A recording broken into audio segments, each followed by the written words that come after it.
Hello, my spiritual rebels out there.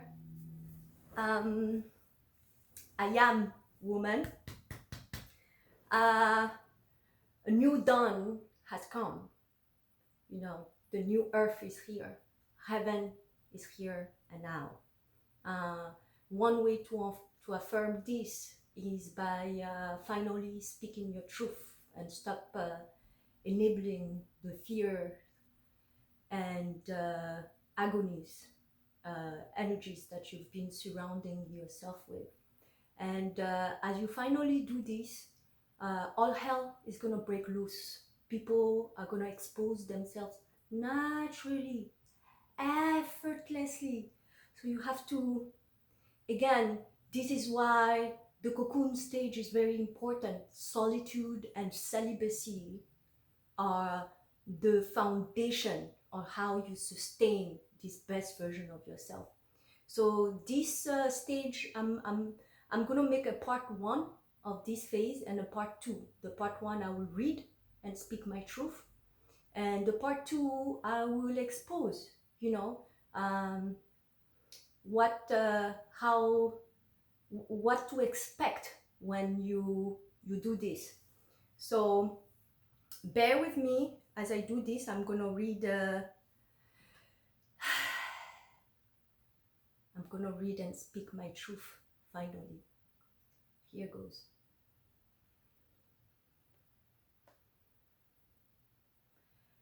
Hi, John. Based on all that has been transpiring in the past 3 years after I filed for divorce and is still transpiring, I am finally taking the steps to shed light onto my journey into the physical, emotional, and mental abuses I went through and observed throughout my marriage with you. Here goes. You and I have met working at your family business where I worked at my first entry-level accounting job. We both started the same year, me fresh out of college, and you transitioning from your job as a mechanic. We soon became friends as you would often come and sit at my desk, where I often kept a jar of chocolate that I purchased to share with the whole office.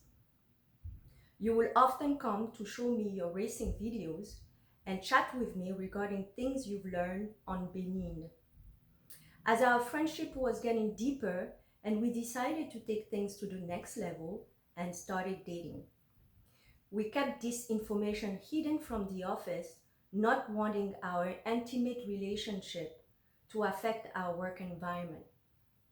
I very soon witnessed circumstances where your uncle would scream at you profusely in front of the whole office. Distressed by this sight and the way the whole office will casually look away as your uncle belittled you, condemned you, and embarrassed you in front of everyone, I would approach you and ask you why you allow him to speak with you that way. It is then that you explain to me that you've struggled working as a mechanic and went through a phase of severe depression. Your mom has stepped in and asked your uncle, who has inherited the family business from your grandpa, who has just recently passed away, to offer you a position in the family business. You proceeded to mention that on your first day, your uncle made sure to mention to you that you will never own the business no matter what you do. Apparently, your grandpa was the same way and constantly screamed at everyone in the family, and that your father as well did the same. With this revelation, I felt a deep sense of compassion and connection to you and share with you that I went through the same trauma with my own father, who not only screamed and yelled at all the time, but would profusely beat me physically if I did not do as I was told. This was the reason why, as he was being transferred to another country as an ambassador and offered to take me along and find me a position at the UN, I refused and decided to fend for myself and build my own career. This sharing has made our relationship evolve to a deeper level and made me feel very protective of you. A year after, as the office manager of the family business, reach out to me to get reimbursed for all the chocolate and birthday cake I seem to buy for the whole office. I categorically refused and insisted that I really enjoyed doing so, for it was my way to share love with my co-workers. She then proceeded to say that your uncle adored eating the chocolate at my desk, which I had observed myself, and wanted to ensure that I was reimbursed for it. My response remained the same. Frustrated by this response, she then proceeded to call a colleague from my accounting department to push me to accept the reimbursement. As this push persisted and I was still witnessing your uncle constantly screaming at you in front of everyone in the office, I decided to resign from my position at your family business, for it was becoming harder and harder for me not to cross any boundaries with your family. Having started at this company at $10 an hour, given it was my first accounting job, you expressed to me your amazement at how I can sustain myself on that salary, for you were earning over twice more than I was. At this juncture, my sister Cheska, who was visiting her boyfriend in France during her school summer break, decided to reach out to stop in NYC on her way back to Canada, where she was studying, and catch up with some of her high school friends. As I was still in a tough position financially and was taking steps to transition to a new position based on the above, I expressed to her that the timing did not work for me and that I was navigating a sensitive period and needed to be on my own. She proceeded to purchase a ticket to NYC anyway, forwarded me the info and showed up at my studio in New York. As she asked if she could use my cell phone while I was at work so she can connect with her friends, to which I had no objections, only to receive a phone bill a little after a week exceeding $500, $500. I was barely making it through with a $20 monthly charge. As you know, I don't spend too much time on the phone. So seeing this outrageous bill that came through at this juncture gave me severe anxiety and made me explode in rage at Cheska. I then proceeded to ask her to return immediately to her own place in Canada as I figured out how to deal with paying back this substantial bill. She then proceeded to call our dad and siblings and tell them that I was kicking her out of my place, which did not change anything, as no one in my family had a say in how I choose to live my life. In taking a second job at Radio Shack, which added a huge amount of stress to my life as I was not familiar with any tech verbiage, this stress made me bond even deeper with you, and I started sleeping over at your place and driving with you to work together. Soon after that, my brother reached out to me and needed a place to crash for a few weeks as he was going through some transitions in his life.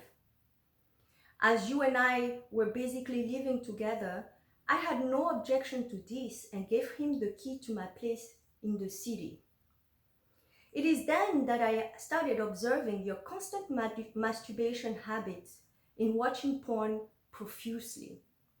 At times, even doing it right after an argument while I was still there. This frightened me, for it brought up an experience of sexual abuse, as porn was involved in that experience, which I was not ready to face or even talk about. I then decided to end things between us and move back to my place, now vacant. Shocked and disgusted, by the state of my apartment, by the state my apartment was left in by my own brother. I could not even recognize that this was my apartment. The filth and darkness felt made me feel like I was being unreasonable with you regarding your porn addiction, for you couldn't possibly know about my sexual abuse and was not doing it to hurt me. And being supportive, patient, and expressing my emotion towards how it made me feel was the mature way to approach the situation. I then called you and asked you to come back home with you. At that point, I decided to ask you to move in together, for I never wanted to step a foot in my studio again after seeing the state my brother left things. As your apartment was also quite filthy, dark, and not the type of place I would see myself living in, I decided to apply for new accounting jobs and focus on building my career so you and I can actually move to a better location. I ended up getting our place in Englewood, New Jersey, for which I was the one paying the rent, for my salary had now surpassed yours by a lot.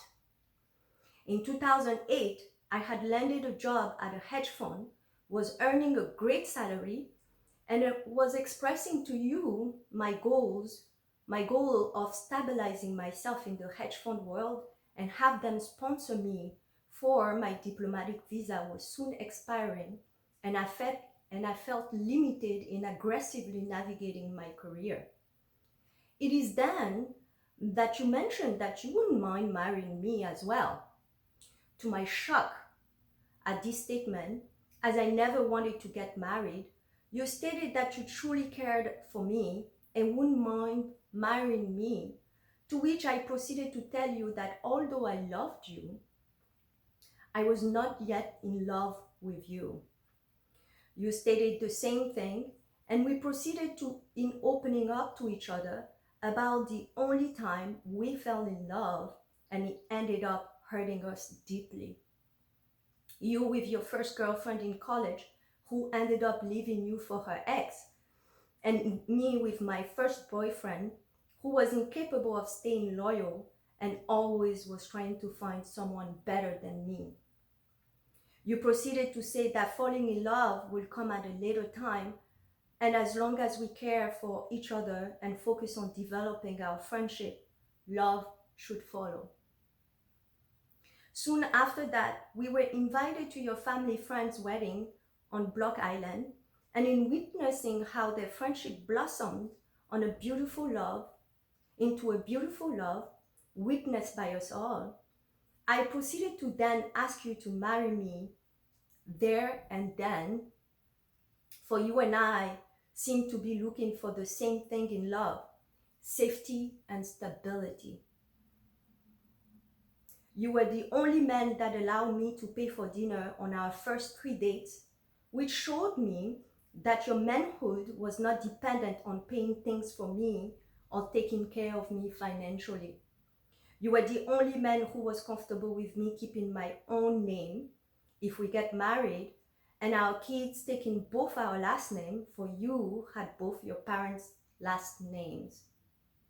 I stopped wearing makeup and buzzed off all my hair a few months after we met, and you thought I was still very beautiful.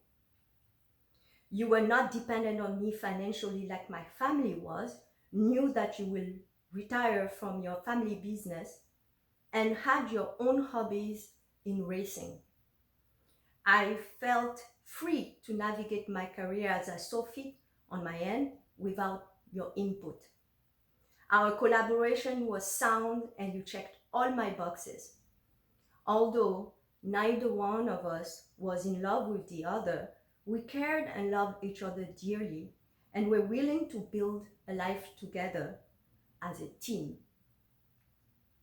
You've accepted to marry me, so we decided to do something simple, just like I like it, to be in our new apartment.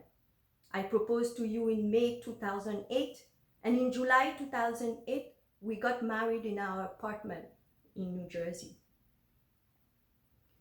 During that same year, your parents decided to get divorced, and all hell broke loose.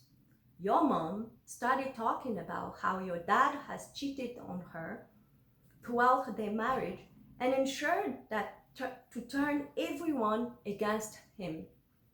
As she will continuously speak about him negatively and speak about how he has tried to take part of her inheritance but couldn't because she thankfully had everything under her mother's name. You then proceeded to refuse to meet up or even talk to your dad.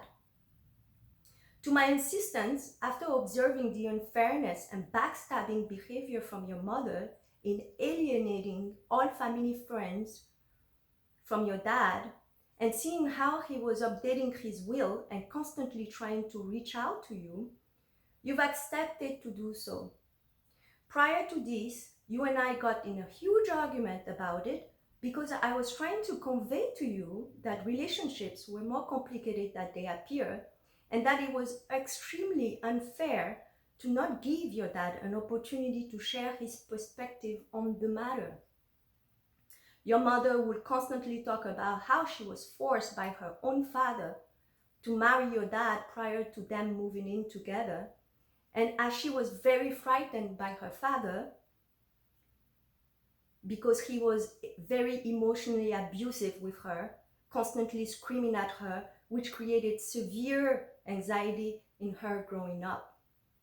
Also, her disdain at her own appearance was so drastic, especially her nose, which she hated profusely, and will say the most hateful things about the way she looks in a picture.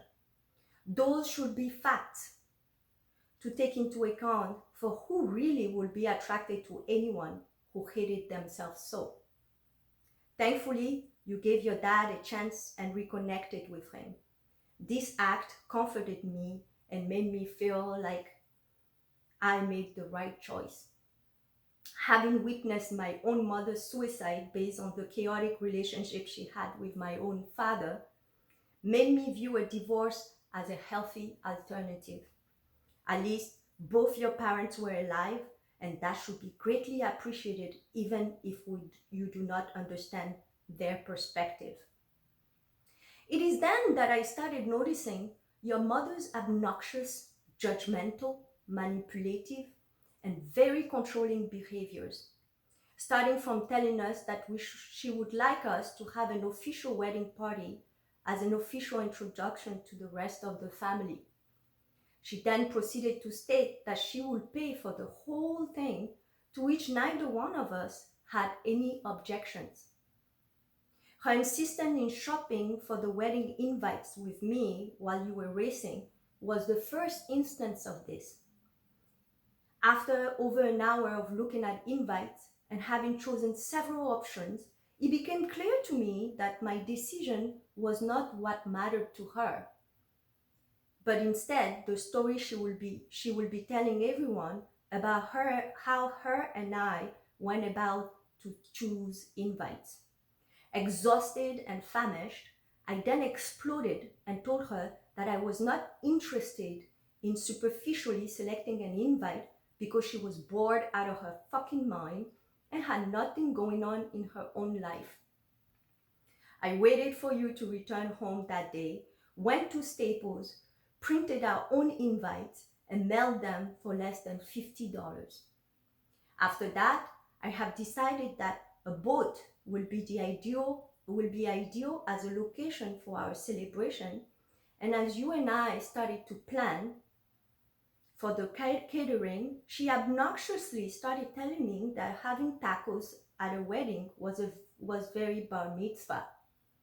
Not having grown up in the US, I would often turn to you for clarifications, for culturally, there were a few nuances I was not familiar with yet. You proceeded to tell me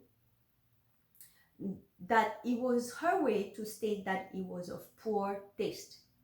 Her insistence in how things should be and look made me explode again, and I proceeded to ask you that we should pay for our own wedding ourselves. Between the account your grandparents set up for you and both our salaries, we could easily afford this. You proceeded to explain that she did not mean any harm and that you will try to talk to her. She then proceeded to tell us that we should have a gift registry, to which I responded that I do not believe in telling anyone what gift to give me, for I have everything I need and want. Soon after that, your sister, Gina, proceeded to approach you at one of the family party a few weeks before our wedding to ask if you could change the wedding date because her best friend, who was a guest at our wedding, had an exam the day before.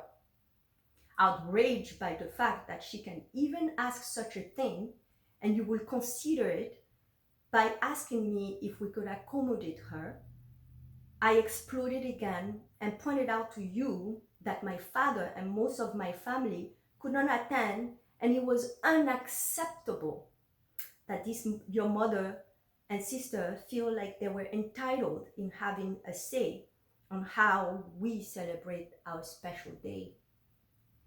In addition to that, you set up a bachelor party with your friends at a strip club, bringing up to my attention the constant addiction to porn.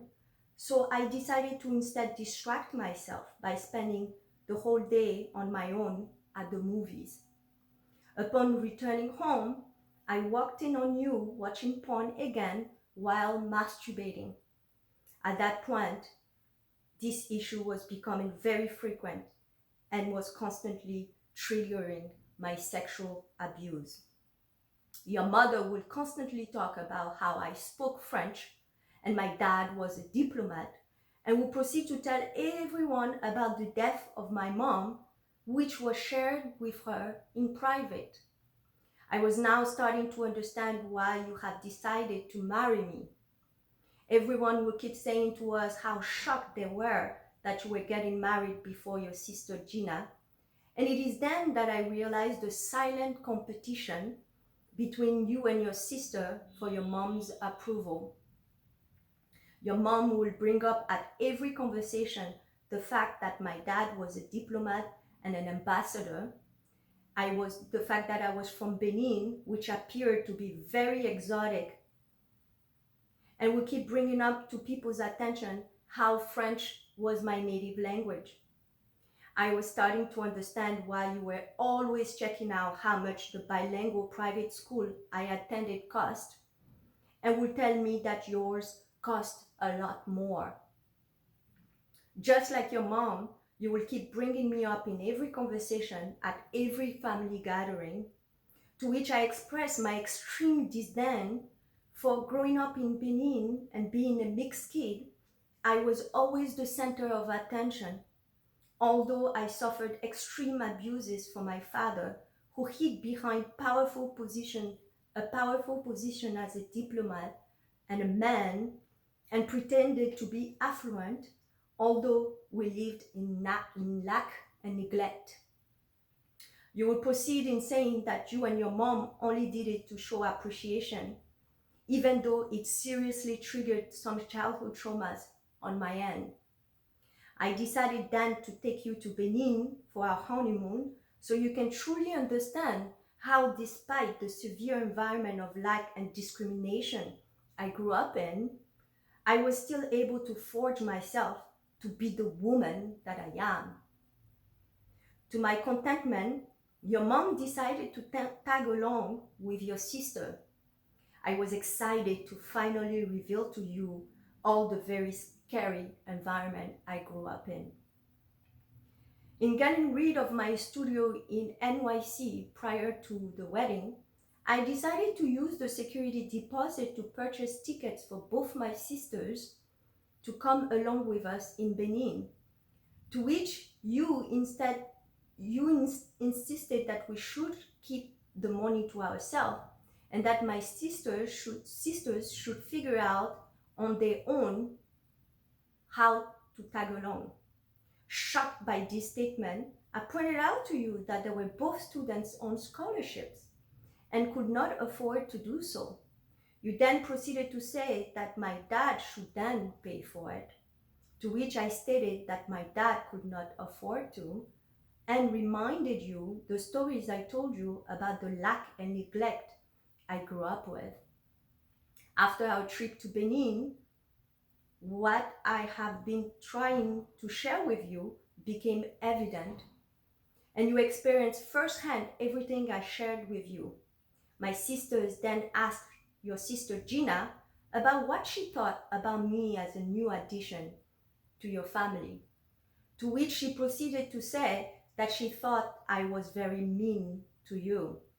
Shocked by this statement, for in the 2 years you and I have dated prior to being married, she had never called you even once or spent any time with us at our place. So how could she state that I was mean to you? I barely spoke to her at any family gathering. It is then that I observed that your mom had something to do with this perspective. In confronting you afterwards, in not saying anything when your sister mentioned that I was being mean to you, you proceeded to say that her opinion did not matter and that I should just ignore it. Seeing that upon your return, I was no longer the topic of conversation and my exposure to your sister was limited, I did just that. Upon our return, the focus was solely put on my career, and I proceeded to double your salary. At that point, you reached out to me for assistance in how to ask your uncle for a raise. In assisting you in drafting a letter highlighting your skills and worth, you were able to catch up to me. This allowed us to live comfortably. Eventually, you decided to take me to Vegas on a car event and would ask me to take pictures of you with the car models at the show so you can post the pictures on your car forum community page. After the third picture, I exploded and told you that it was very disrespectful and outrageous that you will bring your wife around to take pictures with other women. Your porn addiction was getting worse, and at that point, my resentment was building up. In the meantime, as my brother struggled to stabilize himself financially, I will support him financially. You will constantly side with my dad in abandoning him, for he was incapable of learning to care for himself and needed to be abandoned. I tried explaining to you the severity of the traumas that were imposed on him and that he deserved compassion and support. The constant argument of me being there for my family financially by wanting to take my sisters on vacation by paying for their trips were starting to become harder and harder to sustain mentally. Also, through the first year of our marriage, you decided to buy me jewelry, which I specifically expressed that I do not like, and proceeded to scream at me because I eventually got rid of it and told me that it cost you a lot of money. And the following Christmas bought me things that your mom decided for you. In observing this superficiality, I then decided that we will no longer gift each other anything during holidays and anniversaries, but instead, we learn to enjoy simply spending time together on those special days. This combined with my brother taking advantage of my financial support, my sister Kali's constant emotional abuses in kicking me out of her place in Canada on several instances while we would visit on her birthdays, and finally my dad disowning me for being there and supporting my brother have left me burned out. In addition to this, your porn addiction pushed me to open up about my sexual abuse. The distress felt inside was starting to build up. We will get in very intense arguments, and eventually, after a few years, I asked for a divorce. You proceeded to hit yourself with very heavy pens and pots from the kitchen, will bang your head against the wall, and will sometimes walk out and state that you will kill yourself by speeding into something on the road as you observe the severe distress that would cause me. Eventually, you started to complain about constant headaches, to which I convinced you to make an appointment at the doctor's office. We were then told that you have developed a cataract due to probably a severe trauma to your head, as the doctors would seem baffled by someone your age with a cataract. You were to undergo surgery right away. This news left me devastated, and I broke down in severe panic attack at the doctor's office. This was witnessed by your mother, who could not understand why I was freaking out. But the guilt and blame I felt in watching you constantly self-harm in ways that were severely frightening when, out of frustration, exhaustion, and pure resentment in regards to your porn addiction and the fact that you pretended to be caring and loving towards me, but were constantly arguing and even getting physical with me at times. I would ask for a divorce. I felt trapped. I really cared for you and never wanted to hurt you. I would sit down with you and cry and tell you that I had given this relationship all I had and was left exhausted and still not in love with you. You will proceed to tell me that I have not tried hard enough and that you will kill yourself if I try to divorce you, and will constantly bang your head against the wall or hit it using very heavy items. This will trigger my mom's suicide and the constant fights between her and my dad I would observe growing up. I then brought up your porn addiction to your mom, only to hear her casually say that your dad was the same way. Her response enabled you even further, to the point where you started saying that your behavior was actually normal. Between the severe distress I was experiencing internally, I learned to shut down and just express my outrage to you when you will pretend to care when we were in public. I eventually walked out on my job, even though they offered me a raise, bringing my salary to 6 figures, and upon my refusal, offered me to take all the time I needed and still get paid my full salary, even if it took a year and over. Still, I walked away and refused every offer.